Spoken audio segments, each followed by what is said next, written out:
Assalamualaikum warahmatullahi wabarakatuh. Apa kabar pemirsa PAL TV? Salam sehat untuk kita semuanya. Kita kali ini kembali lagi di program Jaksa Menyapa. Tentunya saat ini kita sedang berada di kantor Kejaksaan Negeri Banyuasin dan bersama saya Rian Gumai dan saya Amal Zafira. Pastinya Rian, kita hari ini akan memberikan informasi juga kepada pemirsa terkait tema kita hari ini, yaitu sinergitas bidang intelijen dan tindak pidana khusus dalam optimalisasi tindak pidana korupsi. Betul sekali. Dan di Jaksa Menyapa ini sudah ada dua narasumber yang tentunya memiliki tugas dan wewenang yang berbeda ini ya. Langsung kita perkenalan dulu. Yang pertama ini ada Bapak Willy Pramudia Rinaldo SESH, ini selaku Kasih Intelijen Kejaksaan Negeri Banyuasin. Assalamualaikum Bapak. Waalaikumsalam, baik, alhamdulillah. Alhamdulillah sehat ya. Iya sehat. Dan langsung di sebelahnya Rian Sebelahnya diperkenalkan. pemirsa, kita juga sudah kehadiran dari Kasih Pitsus ya di Kejaksaan Negeri Banyuasin. Ini ada Bapak Hafiz Muhardi SH. Assalamualaikum. Waalaikumsalam. Iya, sehat Pak ya. Sehat-sehat galau dua Bapak. Sehat galau, sehat bugar dan bersemangat. Untuk menjelaskan daripada tugas dan wewenang di bidangnya masing-masing ini pemirsa. Langsung kita ke Pak Willy ini ya. Pak Willy, tugas dan wewenang intelijen yang ada di Kejaksaan Negeri Banyuasin ini seperti apa nih dalam pelaksanaannya? Ya, jadi Mas Rian, tugas dan wewenang seksi intelijen di Kejaksaan Negeri Banyuasin ini yang pertama ialah satu, melakukan kegiatan intelijen penyelidikan, pengamanan dan penggalangan untuk melakukan pencegahan tindak pidana guna mendukung penegakan hukum baik preventif maupun represif di bidang ideologi, politik, ekonomi, keuangan, sosial budaya, pertahanan dan keamanan. Melaksanakan cegah tangkal terhadap orang-orang tertentu dan atau turut menyelenggarakan ketertiban dan ketentraman umum, dan penanggulangan tindak pidana serta perdata dan tata usaha negara di daerah hukumnya. 2. Memberikan dukungan intelijen kejaksaan bagi keberhasilan tugas dan kewenangan kejaksaan, melakukan kerjasama dan koordinasi serta pemantapan kesadaran hukum masyarakat di daerah hukumnya. Itu tugas dan wewenang seksi intelijen. Jadi ya. ada ke fungsi penyelidikannya, pengamanannya, ada penggalangannya juga. Oke. Kalau kita ke bagian pidana khusus nih, kalau Pak Hafiz, Kalau bidang pidana khusus secara garis besar saja. Ya. Kalau secara garis besar tupoksinya bidang pidana khusus itu melakukan penyelidikan sama seperti bidang intelijen. Lebihnya lagi kita melakukan penyidikan dan penuntutan. Nah, penuntutan ini termasuk di dalamnya itu melaksanakan penetapan hakim, terus juga lagi melakukan pengawasan terhadap lepas bersyarat terhadap putusan dari pengadilan. Itu kalau secara garis besarnya. Oke, jadi memang sama ya kurang lebih ya, tapi ada bidang masing-masing begitu ya. Ya. Nah, kalau untuk kegiatan yang ada nih di bidang intelijen Kejari Banyuasin ini apa saja nih Pak? Jadi kegiatan kita yang pertama, kita ada juga penyelidikan. Tadi penyelidikan kita di tahun 2022 ada 2 penyelidikan. Di tahun 2023 ini kita ada 2 juga penyelidikan. Itu sudah kita limpahkan ke bidang tindak pidana khusus. Dari 3 perkara, 1 sudah diputus pengadilan dan 2 lagi masih dilimpah di bidang tindak pidana khusus. Terus ada juga kita kegiatan jaksa masuk sekolah. Itu yang kita kemarin kegiatannya dilaksanakan di SMA Negeri 1 Sumbawa. Itu untuk program dari Kejaksaan Agung. Nah, terus ada juga jaksa masuk pesantren. Wah, ada juga Pak ya. Jadi sampai ke pesantren juga. Sampai ke pesantren juga, Oke. karena dari perintah Pak Jaksa Agung kemarin dilaksanakan di Pondok Pesantren Kodratullah di Langkan. Terus juga ada kita kegiatan yang terbaru ini, kegiatan Jaksa Jaga Desa. Itu kita melakukan penerangan hukum dari 21 kecamatan, 288 desa, dan 17 kelurahan di Kabupaten Banyuasin. Sampai dengan minggu kemarin sudah kita lakukan penerangan hukum sebanyak 15 kecamatan, jadi sisa 6 kecamatan lagi. Oh, berarti menyeluruh ya hampir Pak ya? Hampir sudah menyeluruh. Di 21 kecamatan. Di 21 kecamatan. Ya. Baik. Penerangan hukum yang seperti apa Pak? Jadi penerangan hukum itu kita melakukan penerangan hukum kepada kepala desa dan perangkat desa di seluruh kecamatan yang ada di dalam wilayah Kabupaten Banyuasin. Jadi kita melaksanakan kegiatan itu di kantor kecamatan, kita sebagai selaku narasumber kerjasama dengan dinas PMD itu melakukan kegiatan penerangan hukum tentang pengelolaan dana desa. Karena dari kasus-kasus penyelidikan yang kita lakukan itu rata-rata kepala desa semua yang melakukan tindak pidana korupsinya. Ada yang fiktif, ada yang kurang volume. Nah, itu yang nanti di Pitsus yang didikannya. Oke, banyak ya program tadi ya. Salah satu juga untuk edukasi dan sosialisasi, apalagi di bidang penerangan hukum tadi. Iya. Benar sekali. Dan juga kita berarti sinkron nih dengan ke pidana khusus ya Pak ya, adanya penyelewengan dana-dana dari kepala desa. Itu bagaimana Pak? Kalau untuk di tahun ini kebetulan ada 2 perkara penyelidikannya bidang intelijen yang dinaikkan ke bidang pidana khusus. Namun dari 2 penyelidikan itu, 1 sudah kita naikkan ke penyidikan, satunya lagi masih fokus di penyelidikan lagi. Karena kita kan punya penyelidikan juga, nanti kita jangan sampai ini kalau penegakan hukum ini seperti dibiarkan berlarut-larut. Jadi untuk itu kami di bidang pidana khusus ini melakukan pendidikan lagi supaya penanganan perkara ini tidak berlarut-larut. Intinya seperti itu. Dan 2 kasus penyelidikan ini semuanya mengenai penyelewengan dalam pengelolaan dana desa. Nah, namun terlepas dari situ, seperti yang saya sebutkan awal, bidang tindak pidana khusus ini kan punya juga fungsi penyelidikan. Kami juga melakukan penyelidikan yang dimulai dari kami sendiri dari bidang pidana khusus. Itu ada perkara dugaan tindak pidana korupsi dalam pemberian fasilitas kredit di Bank BTN cabang Palembang. Tapi sekarang masih tahap penyelidikan. Untuk tahun ini itu fokus di penyelidikan dan penyidikan. Namun kita juga di tahun ini juga kita ada melakukan penuntutan. Sejauh ini ada 2 perkara, yang 1 terkait dengan pengelolaan dana desa juga, dan yang satunya itu terkait program serasi, selamatkan rawa sejahterakan petani. Itu yang kerugiannya lumayan besar juga, dan itu dua-duanya sudah tahap penuntutan, sudah sidang di Pengadilan Tipikor Palembang. Oke, jadi memang didominasi itu adanya dugaan penyelewengan anggaran begitu Pak ya, terutama di tahap perdesaan begitu ya. Iya. Nah, kalau dari bidang pidana khusus sendiri melihat apa nih penegakan hukum atau penyelewengan yang dilakukan oleh masyarakat desa sudah signifikan tinggi kah atau seperti apa? Kalau untuk dilihat dari banyaknya perkara yang sudah naik ke tahap persidangan maupun akhirnya diputus oleh pengadilan, itu lumayan tinggi. Karena setiap tahun itu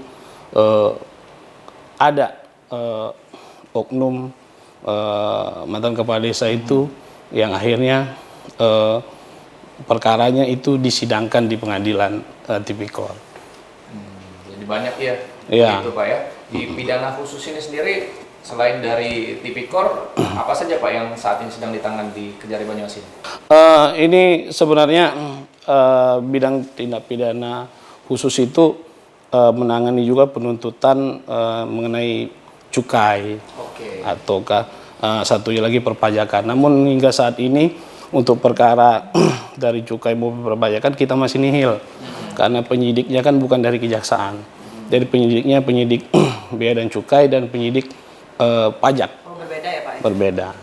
Nah, cuman kalau untuk nanti di penuntutannya itu ke bidang pidana khusus, bukannya bidang pidana umum. Itu kalau untuk fokus sekarang. Jadi kalau fokus itu hanya penanganan tindak pidana korupsi. Jadi lumayan tinggi gitu angka koruptifnya begitu di Kabupaten Banyuasin. Dan pastinya dari bidang intelijen juga bagaimana Pak bekerja sama dengan pihak pidana khusus sendiri? Jadi kami dalam melakukan kegiatan penyelidikan juga, kalau udah nyampe ke penyelidikan, kami minta bantuan sama Pitsus, ada jaksa Pitsus yang masuk di penyelidikan kami, agar perkara itu kalau dilimpah ke Pitsus sudah ada yang terlibat dari awal. Begitu juga setelah kami limpah di Pitsus, kasih Pitsus juga minta bantuan anggota saya untuk ikut di dalam sprint lead mereka. Jadi kita sinergitas itu ada juga jadi kalau di Intel ada orang Pitsusnya, kalau di Pitsus nanti ada orang Intelnya juga masuk ke situ. Jadi supaya perkara itu cepat sampai tahap penyidikan. Kalau Intel dari datanya Dari mungkin ya, data Pak, ya? awal Oke, kita dari temukan data masalah sampai dengan bahwa itu sudah masalah, dan sebagian besar kita temukan itu karena sudah ada limpahan dari Inspektorat Kabupaten Banyuasin. Jadi memang sudah dilakukan diperiksa oleh APIP, oleh Inspektorat Kabupaten Banyuasin, waktu 60 harinya sudah habis, tidak mau bayar, tidak mau mengembalikan, makanya dilimpahkan ke APH, dalam hal ini ke kita dulu. Setelah kita lakukan klarifikasi, terus dinaikkan ke penyelidikan, masih juga bandel, nggak mau mengembalikan, apalagi ada yang banyak, ada yang beberapa itu ada fiktif, ada yang BLT, pemotongan terhadap BLT, makanya saya cepat limpahkan ke Pitsus supaya ada efek jerahnya juga. Oke. Berarti sinergitas juga untuk upaya pengawalan atau monitoring penggunaan keuangan negara terhadap pemerintahan begitu Pak ya? Iya. Dari intelijen ini bagaimana Pak? Jadi karena kita itu tadi, karena kita juga melakukan penerangan hukum ini, kita kerjasamakannya kan sama PMD juga sama Inspektorat Kabupaten Banyuasin. Jadi kita jalannya bareng. Jadi kalaupun ada permasalahan, kita limpahkan dulu ke APIP, ke Inspektorat. Inspektorat melakukan audit.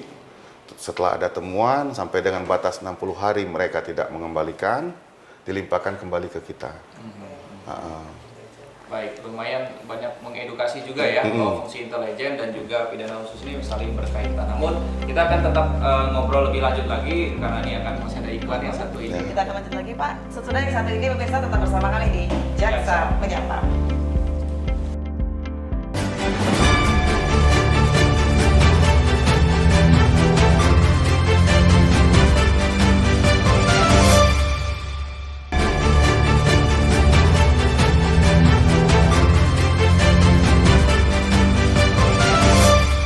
Baik, terima kasih pemirsa, masih bersama kami di Jaksa Menyapa, masih dengan narasumber kita, Kasih Intelijen yang ada Bapak Willy dan juga Kasih Pitsus yang ada Bapak Hafiz yang ada di kantor Kejaksaan Negeri Banyuasin. Kita masih ingin bertanya, Rian. Ya.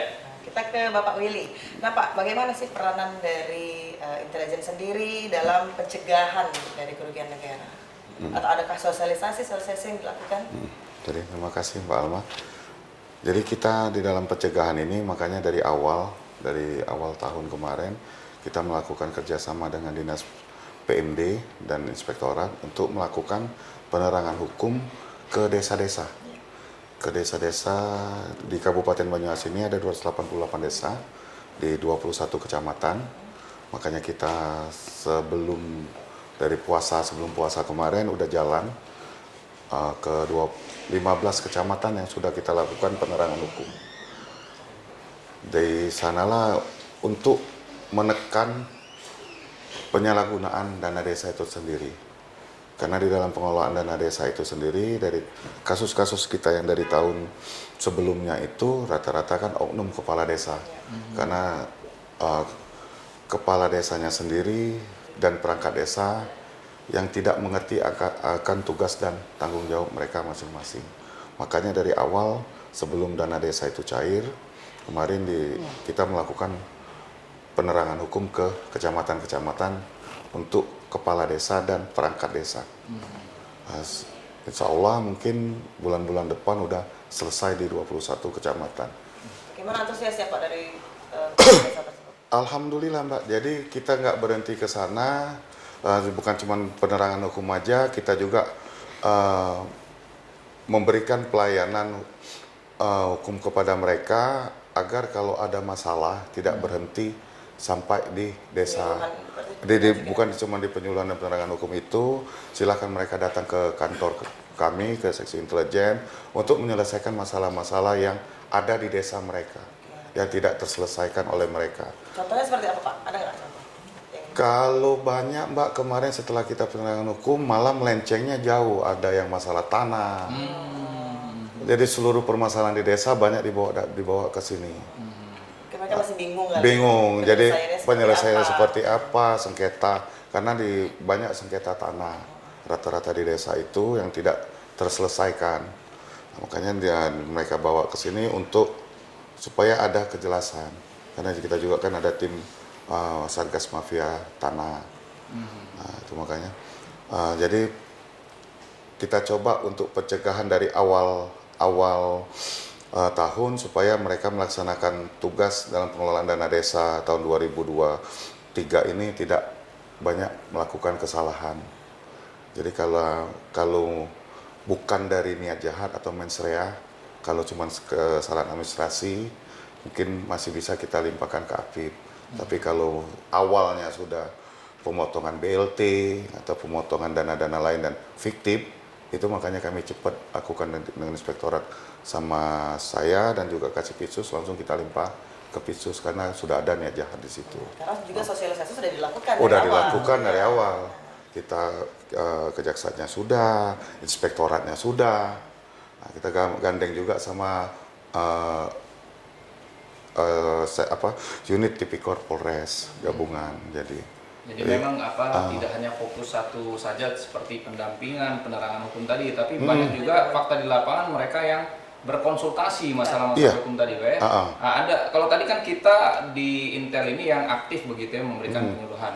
Ada tidak Pak masyarakat desa yang mengajukan kerjasama MOU dengan kejaksaan untuk mengawal keuangan negara ini?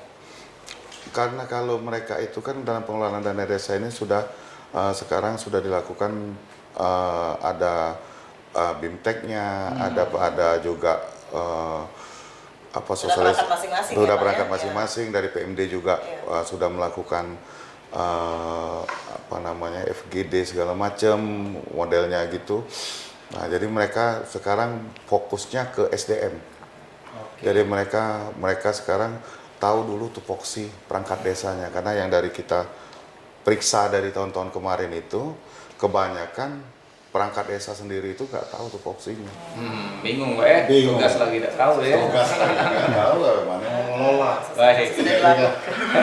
Kalau korupsi juga masih berjalan berarti salah ke kepala desanya itu lagi. Iya, sosialisasi sudah dilakukan soalnya kan. Ya, sejak dini bahkan ya. dini, Jadi kalau endingnya terjadi pelaku korupsi tadi, ini bagian pidana khusus yang menindaknya. Sinergitas untuk melihat ini pelacakan aset dalam rangka untuk pengembalian keuangan negara di bidang pidana khusus pencegahan korupsinya seperti apa, Pak? Kalau bicara dengan pelacakan aset itu tadi balik lagi ke temanya kan, tema jasa menyapa kali ini kan ada tadi kata optimalisasi.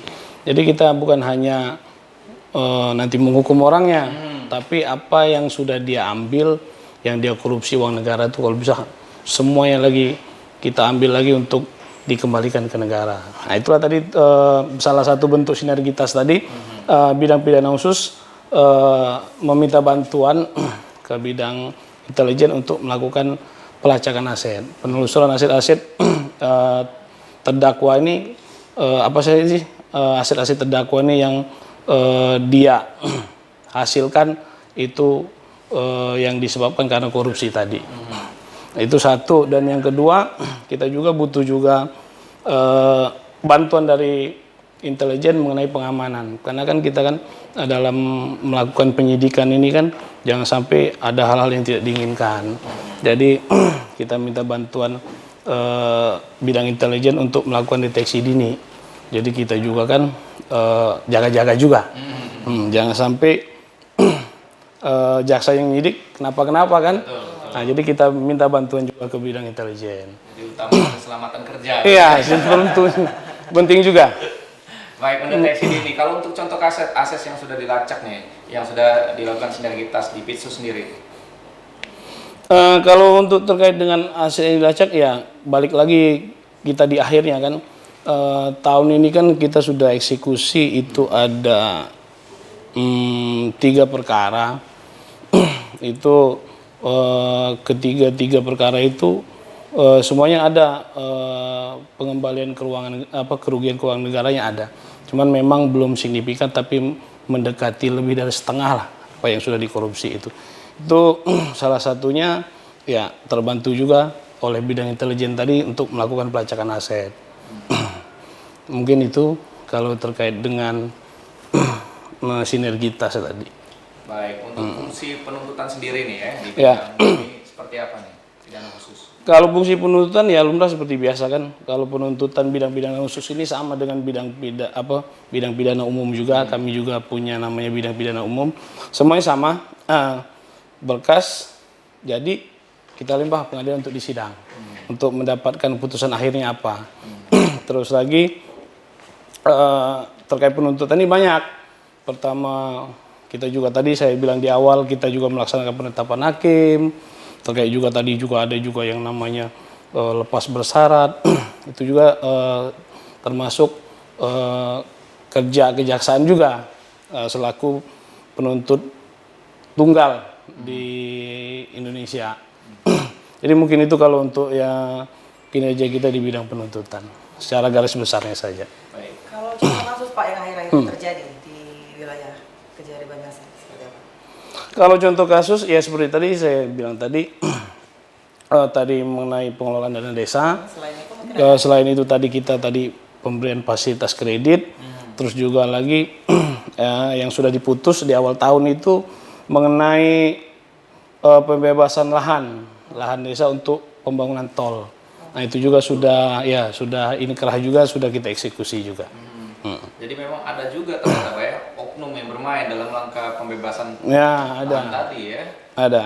Oke, untuk pengawalan sebagai eksekutorial ya jaksanya, seperti apa menangani putusan yang sudah inkrah nih? Kalau kita putusannya sudah inkrah, kita kembali lagi tadi mengenai kerugian keuangan negara. Kalau misalkan yang bersangkutan tidak bisa memenuhi uang pengganti dalam putusan hakim, itu kita juga nanti kembali lagi kita melakukan pelacakan aset apa saja yang dimiliki oleh terdakwa nantinya jadi terpidana kalau sudah dieksekusi itu yang bisa kita sita untuk menutupi kerugian negara yang dia timbulkan. Kalau tidak ketemu asetnya Pak, Gimana tuh, Pak? gimana tuh Pak? Karena kan tadi fungsi intelijen juga sinergitas dan bergerak. Ya, kalau sudah tidak ada lagi hartanya ya kembali lagi ke putusan tadi. Oke. Nah, itu dia diganti itu ada namanya substitusi pengganti lah. Jadi hukuman penggantinya dia sesuai misalkan putusan hakim berapa misalkan dicontohkan misalkan 100 juta nih uang penggantinya. Nah kalau nggak bisa dibayar ya diganti 1 bulan kurungan seperti itu.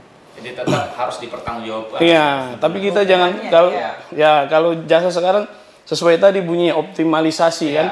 Nah, jadi kita nggak serta-merta udah buat ada surat pernyataan bahwa tidak sanggup untuk melunasi kerugian negara. Oh nggak seperti itu. Kita lacak dulu. Ada nggak ini hartanya? Kalau masih ada, kita ambil, kita sita untuk nutupi kerugian keuangan negara tadi. Baik. Nah, dari bidang pidana khusus ini singkat boleh disampaikan himbauan pada masyarakat bahwa bidangnya sudah bergerak seperti tupoksi yang sudah disampaikan di awal. Silakan Pak. Ya, sebenarnya sedikit saya sih satu kalimat saja. Kalau bisa ya kepada masyarakat itu supaya lebih kenal dengan aturan. Jadi kita bisa menghindari yang namanya hukuman.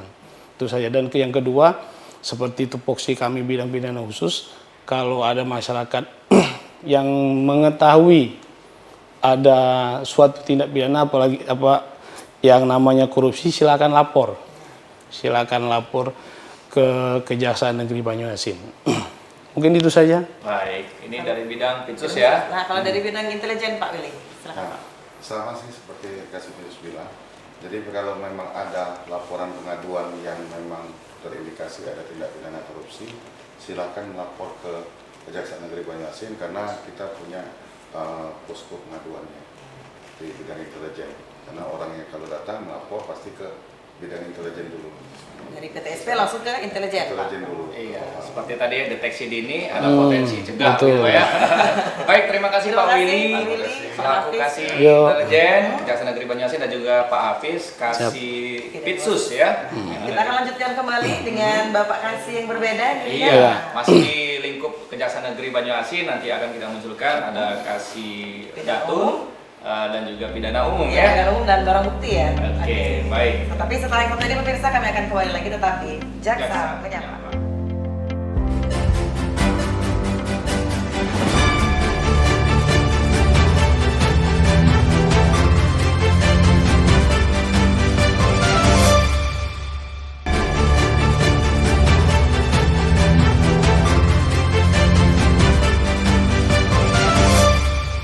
Ya, terima kasih pemirsa masih bersama kami di Jaksa Menyapa. Di segmen ketiga ini tentunya ini ada dua narasumber yang berbeda. Di sini ada Kasih Pidum dan juga ada Kasih Pengelolaan Barang Bukti dan Barang Rampasan. Nah, kita sapa langsung pemirsa ini langsung kepada Bapak Hendra selaku Kasih Tindak Pidana Umum, Bapak Hendra Fabianto SHMH. Assalamualaikum Bapak, apa kabar? Waalaikumsalam, baik saja. Iya, Sehat, kita, ya? sehat. Kita juga menyapa Bapak Kasih Pengelolaan Barang Bukti dan Barang Rampasan, Bapak Triandri R. Bayu SH. Assalamualaikum Bapak, apa kabar? Alhamdulillah sehat. Baik, sehat Ya, semua. iya, ini mesti semangat ya. Semangat. Karena tugasnya banyak sepertinya begitu Banyak ya. dan berat ini. Banyak dan berat. Apalagi untuk mengawal lingkungan di Kabupaten Banyuasin ini sendiri Kita ya. langsung bertanya kepada Bapak Kasih Pidum. Pak, tugas dan wewenang di bidang pidana umum di Kejaksaan Negeri Banyuasin seperti apa Pak? Oh, kalau untuk tugas dan tanggung jawabnya, khususnya seksi tindak pidana umum yang saya pimpin, yaitu melaksanakan pengandalian, baik itu pra penuntutan, pemeriksaan tambahan, maupun eksekusi, melaksanakan penetapan hakim dan lain-lainnya.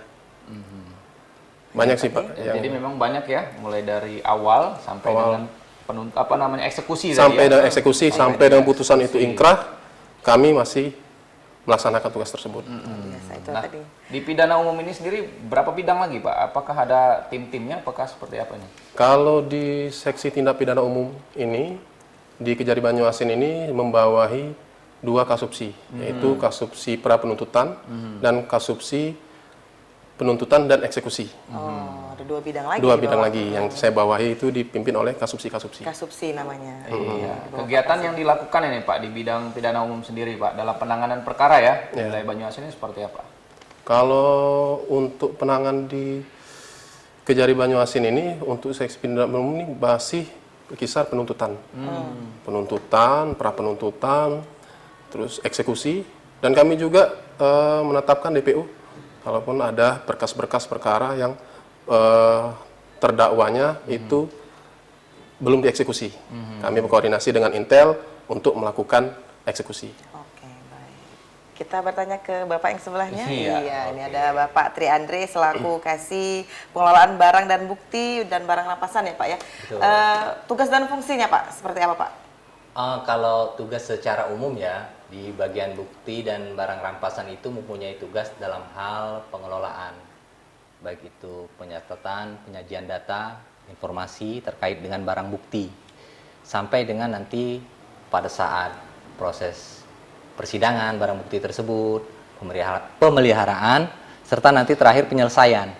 Tergantung dari apa isi putusan dari pengadilan. Seperti itu. Di sana kan ada Itu secara umum. barang bukti dan barang Barang rampasan. rampasan. Perbedaannya Pak, apa Pak?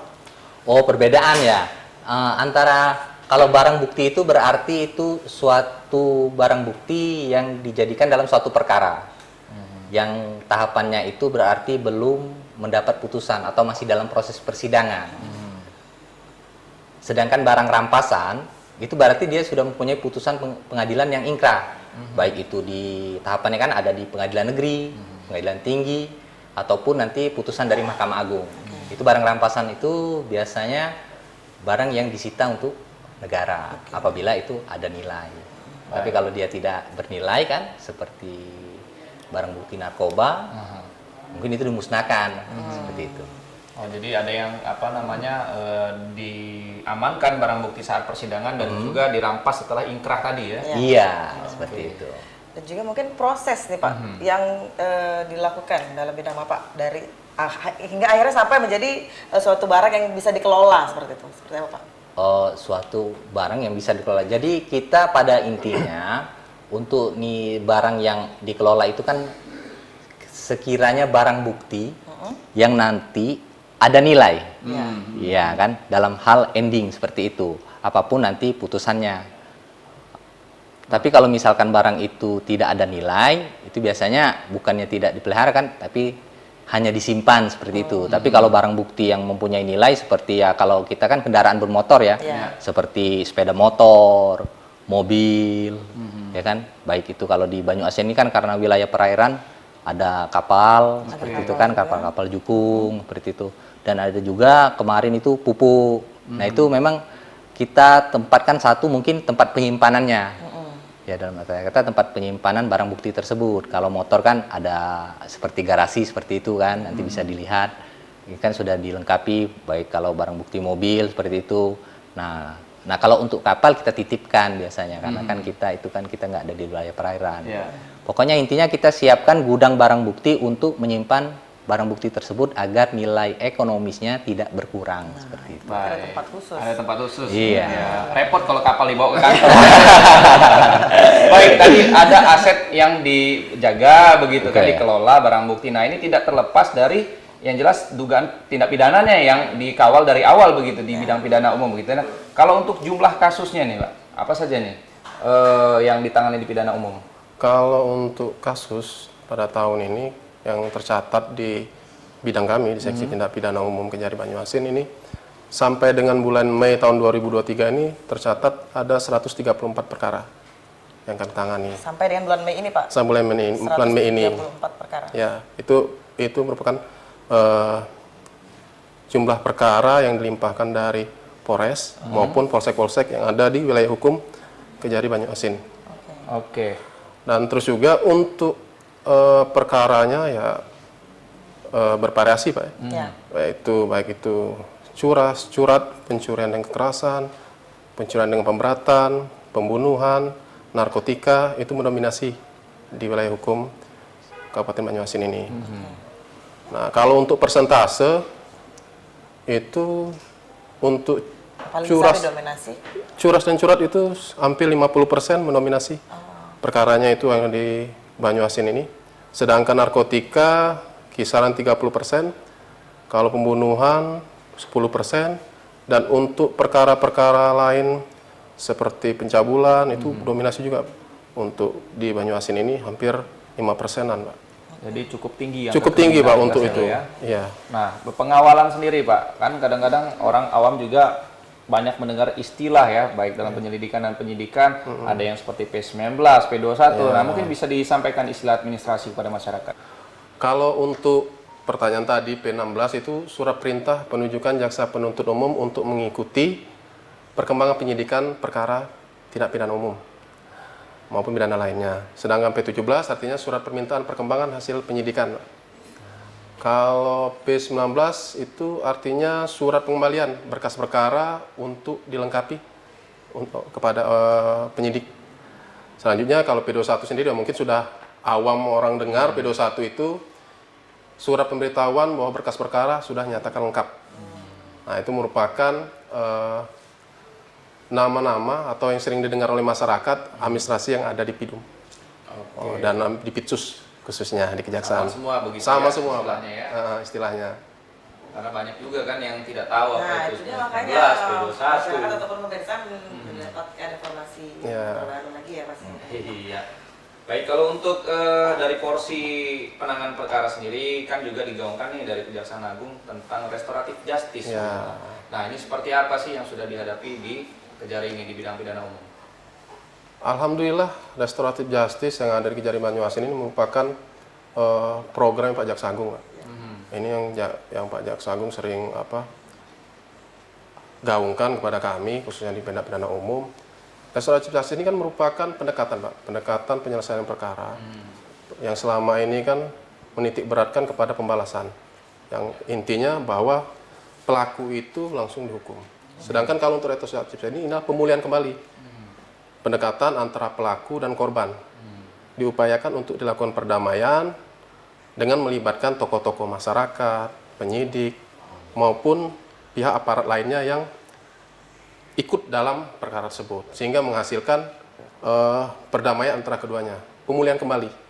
Kalau intinya dari ini. Ada yang berhasil pelaksanaannya, Pak? Alhamdulillah sejak tahun 2021 sampai 2022 itu sudah hampir 6 perkara sudah kami RC-kan. Luar biasa ya, bermanfaat ini ya. Bermanfaat, Pak. Tapi juga ada yang tidak berhasil ya Pak ya pastinya. Kalau untuk yang tidak berhasil ada satu Pak, Mbak, yang tidak berhasil kemarin dikarenakan administrasinya kurang lengkap.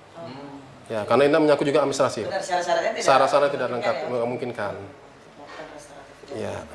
Kita ke bidang sebelahnya nih, Rian. Nah Pak, ini kan ada bidang pengelolaan barang bukti dan barang rampasan. Pengelolaan itu Pak seperti apa? Bisa dijelaskan mungkin kepada masyarakat? Oh, pengelolaan barang bukti, Iya. ya khususnya perkara ini ya, perkara-perkara itu kita menitik beratkan terhadap ya perbaikan ataupun kondisi awal barang bukti tersebut ketika diserahkan ke kejaksaan, seperti itu kan. Jadi intinya mungkin kalau memang kondisi barang bukti kendaraan tersebut masih hidup, ya kita upayakan untuk selalu dihidupkan, seperti itu.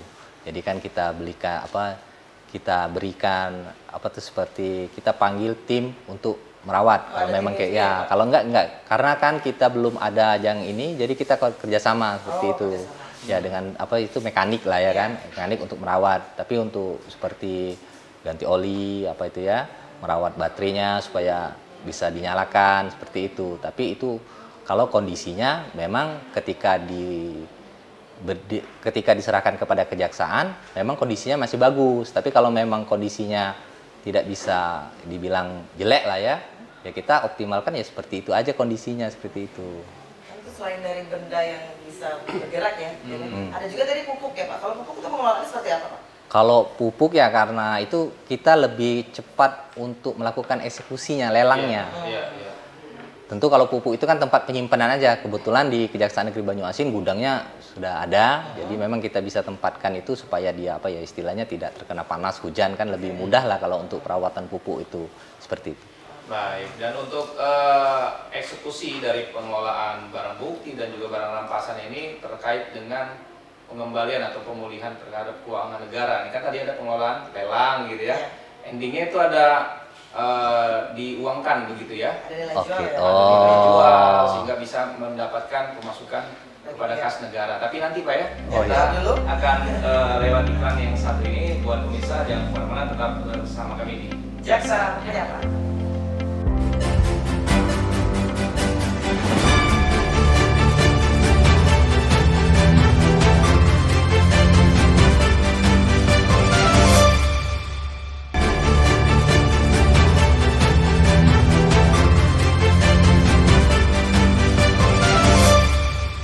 Terima kasih pemirsa PAL TV masih bersama kami di Jaksa Menyapa, dan kita masih bersama dua narasumber kita, yaitu Bapak Kasih Tindak Pidana Umum dan Bapak Kasih Pengelolaan Barang Bukti dan Barang Rampasan, Bapak Hendra dan juga Bapak Triandre ya. Seperti yang Rian tadi sampaikan, mungkin ada yang Jadi ingin kalau ditanyakan kembali. Pak Triandri tadi kan bagaimana nih pengawalan eksekutorialnya ya terkait aset yang disita yang kemudian ini bernilai sehingga ada pendapatan kepada negara dari bidang barang bukti. Oke, itu berarti barang bukti dari barang bukti terkait dengan penyelesaian. Iya. Tentunya sebelum melakukan penyelesaian barang bukti tersebut kita menunggu hasil putusan ya, putusan pengadilan terkait dengan barang bukti tersebut.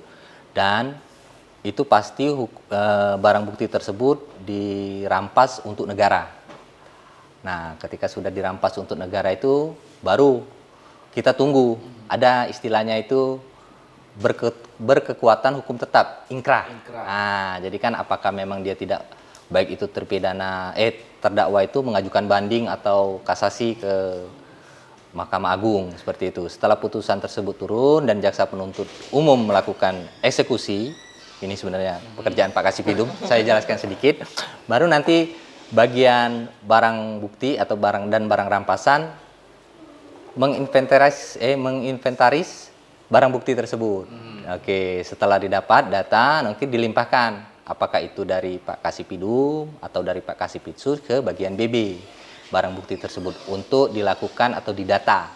Nah, selanjutnya kami kan akan melakukan apabila barang bukti tersebut berupa kendaraan bermotor, tentu kita bekerja sama dengan dinas yang terkait. Nah, kalau untuk kendaraan bermotor di Dinas Perhubungan.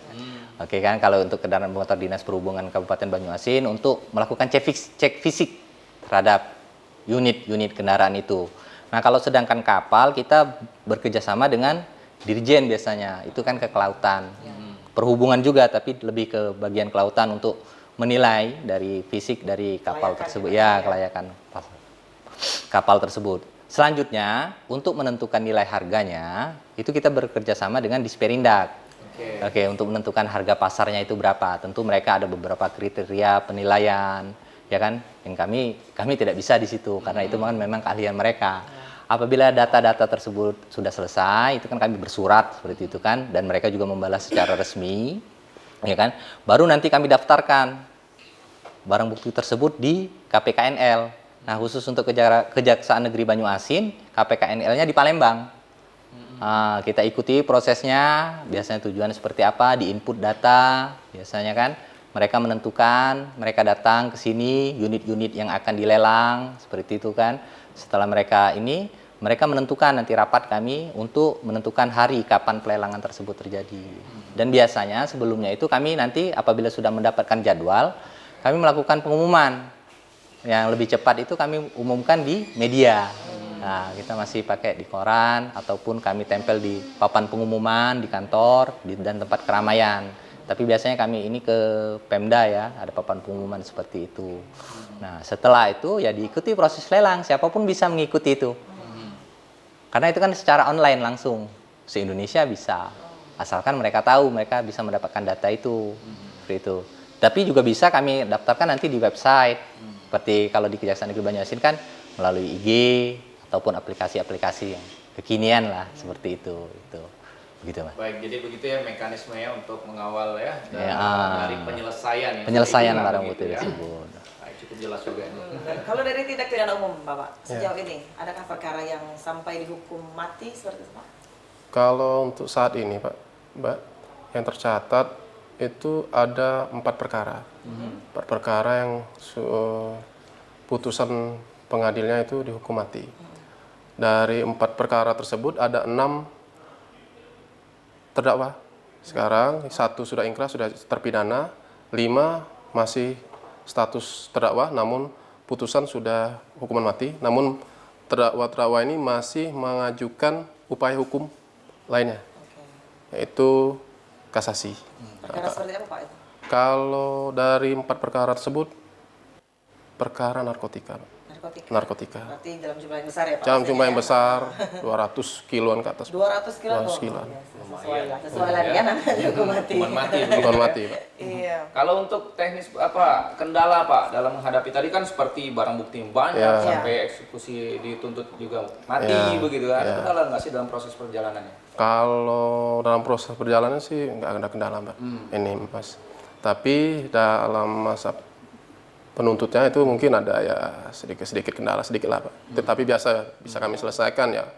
Yaitu ya karena saksi-saksi banyak yang di luar Banyuasin kan. Nah, terkadang kan saksi-saksi itu terlambat datang.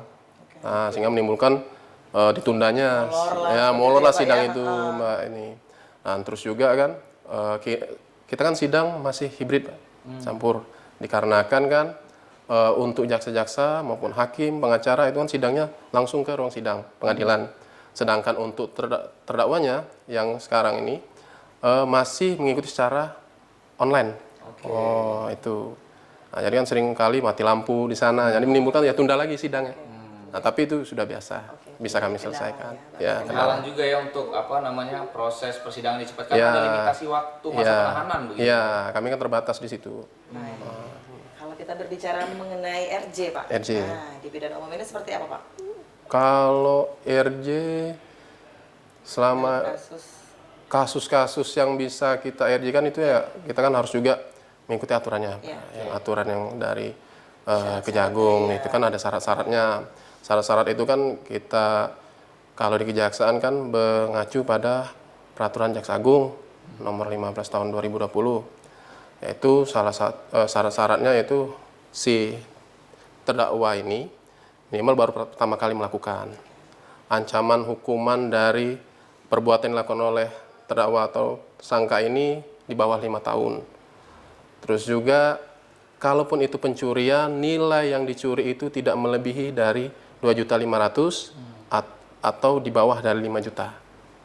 Nah, namun dari semua syarat itu tetap kami melibatkan tokoh-tokoh masyarakat, penyidik maupun pihak-pihak lain yang berkompeten untuk memberikan masukan kami layak atau tidaknya si tersangka terdakwa ini untuk diberikan restoratif justice. Dikarenakan kami tidak hanya melihat pada pertimbangan bahwa antara tersangka atau terdakwa dan korban ini melakukan perdamaian, tapi kami juga mengecek ke rumah atau kediaman dari tersangka ini apakah dia ini masih di bawah kemiskinan atau ini, karena kan restoratif ini tujuannya kan untuk melindungi masyarakat kecil.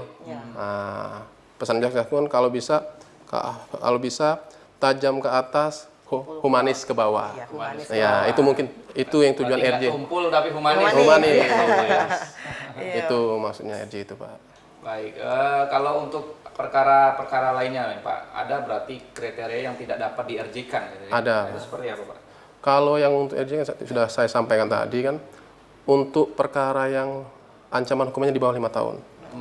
Kalaupun dia ada ancaman di atas 5 tahun, kayak 7 tahun, dia harus memenuhi syarat uang yang dicuri atau yang kerugiannya itu di bawah 2.500.000. Itu. Kalau sudah di atas lagi tidak bisa kami. Nggak bisa. Tidak ya? bisa. Baik, tapi itu catatannya mungkin sepanjang korban menerima, Pak ya? Sepanjang korban ya mau berdamai. Mau berdamai ya? Ya, mau berdamai. Kalau nggak juga Percuma aja. percuma. Ya, dan itu juga Pak, sebelum mengajukan restoratif justice, kami harus menerima dulu surat permohonan keduanya antara tersangka dan korban itu permohon kepada untuk dilakukan restoratif justice. Baik, itu di syarat administrasinya. Secara administrasinya. Bisa dilakukan. Ya. Kalau untuk kepemilikan senjata api, Pak, di Ya. daerah Banyuasin sendiri seperti apa, Pak? Kalau untuk melihat senjata api ya cukup banyak, Pak. Iya. Untuk perkara itu sudah sampai tadi masuk ke hampir kalau persentase Iya, itu persentasenya untuk seperti tahunnya sudah 10%, Pak. 10% 10%. di daerah Banyuasin. Banyuasin ini. Banyak di perairan kah atau memang di pertengahan kota begitu? Seringkali kami dari SPDP itu ya dari perairan, Pak, dari perkotaan juga ada. Dikarenakan ini kan lintas, Iya. pelintasan. Nah, itu, Pak. Ya, mungkin perlindungan dirinya jadi menyimpan senjata api tapi yang ilegal. seperti itu Ya, ya, Pak, ilegal, ya? tidak ada Oke, izin tidak ada dari izin. ini, pihak yang berwenang.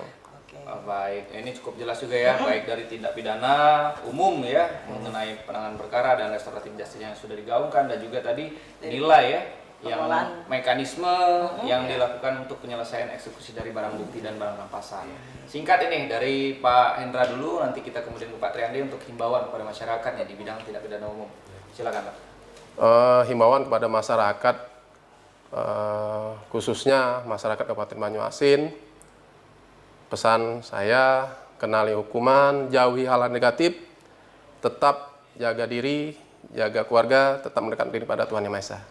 Wah, luar biasa. Profesional religius. Religius. Iya. Kalau dari Bapak Triandi, Pak? Ya, pesan untuk masyarakat Banyuasin ya kan, seperti yang Pak Kasipidum tadi, untuk lebih mengenali hukum agar tidak terkena hukuman. Jadi edukasinya lebih ditingkatkan. Itu saja. Baik, ini memang pesan moralnya tetap ya jauhi hukuman ya, Ya, dan hukuman. kenali hukum gitu ya. Tak kenal maka tak sayang. Ya. Jangan coba-coba. Ya. Yang coba-coba. Dan juga dari pihak Kejari Banyuasin sendiri sudah membuka layanan PTSP bagi PTSP. masyarakat Ya. Banyuasin sendiri yang mungkin melihat ataupun adanya indikasi-indikasi kejahatan, dapat langsung ke sini ataupun juga dapat mengakses via media sosial yang sudah Betul, disediakan dari Kejari Banyuasin, yaitu Kejari Banyuasin. Baik, untuk pemirsa PAL TV, ini tadi sudah berbincang banyak ya dengan beberapa Ada 4 kasih bidang. ya, kasih intelijen, pidana khusus, pidana umum dan barang bukti dan juga barang rampasan begitu ya. Mudah-mudahan mengedukasi ya, sekaligus kita bersosialisasi nih Ya. dari Kejaksaan Negeri Banyuasin. Terima kasih. Ucapkan terima kasih Bapak. Pak Sama-sama. Hendra, Pak Memberikan Triandri. Iya. Nah, semoga kita bertemu lagi di lain kesempatan. Amin. Baik, untuk pemirsa terima kasih yang sudah menyaksikan Jaksa Menyapa. Tentunya saksikan terus Jaksa Menyapa di program PAL TV. Akhir kata saya Rian Gumai. Dan saya Amal Zafira, pamit undur diri. Wassalamualaikum warahmatullahi wabarakatuh. Sampai jumpa. Waalaikumsalam.